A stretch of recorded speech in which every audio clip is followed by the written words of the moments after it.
his autobiography, Charles H. Sternberg said, "I remember how one day, when I was in the midst of a shaking fit, I found a beautiful specimen of a Kansas mosasaur. Forgetting my sickness, I shouted to the surrounding wilderness." As Kansans, you may or may not be aware of our state's rich history and fossilized finds. One of the most important people in finding all those fossils was Charles H. Sternberg. As someone who has dug in the Kansas chalk before, I can honestly say that Sternberg was a great inspiration to many people for his dedication to find more fossils. Charles H. Sternberg found a passion early in his childhood and turned it into a career that brought him fame, a little bit of success, and a whole lot of joy, even late into his life. From his early life, it was quite clear that Charles Sternberg was going to do something in nature. In his autobiography, he talks about his childhood home in Otsego County, New York, where he explored around looking at trees, flowers, water, and everything in between. He also received a collection of fossils from a close uncle that he kept with him for the rest of his life. At 17, he moved to Ellsworth County, Kansas, where he worked on his older brother's ranch and found even more fossils. It was then that he decided to be a paleontologist to find, quote, "the introduction and succession of life on our Earth." This passion quickly turned into a career for Sternberg and followed him to the wildest places of North America. According to William Ashworth's article, Sternberg attended K-State in 1875, where he was presented with the opportunity to join a fossil hunt to Wyoming. Sadly, though, he missed the opportunity.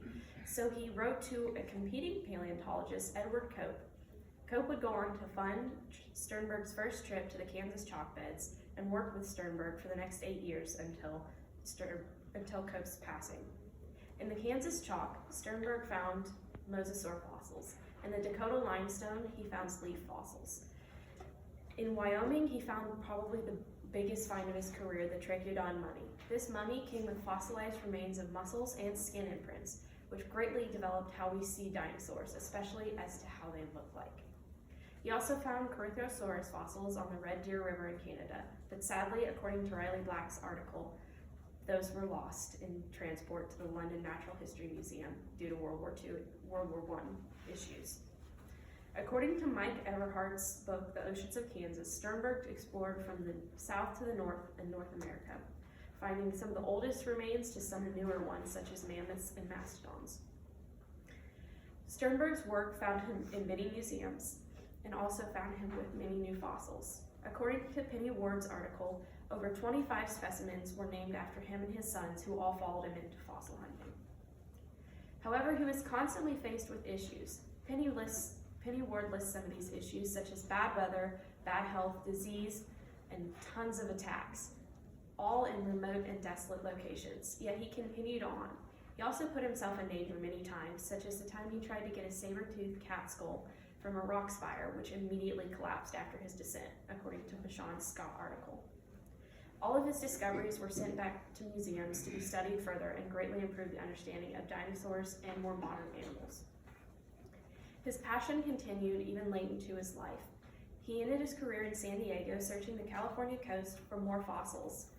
He stayed there until 1938, when his wife passed away, before he moved to Toronto, Canada, to live with his son, and then he passed away shortly after at the age of 93. In all, Charles Sternberg was an inspirational person whose dedication to understanding the field of paleontology and fossil hunting led to great discoveries from when he was really young to when he was really old. I find a lot of my qualities in the young Sternberg, such as the dedication and the love of fossils, and I think everybody from Kansas should be inspired by his work to prove that our state had something below it. As he said in the conclusion of his book, "I should not like to have missed making the discoveries I have made. I would willingly undergo the same hardships to accomplish the same results."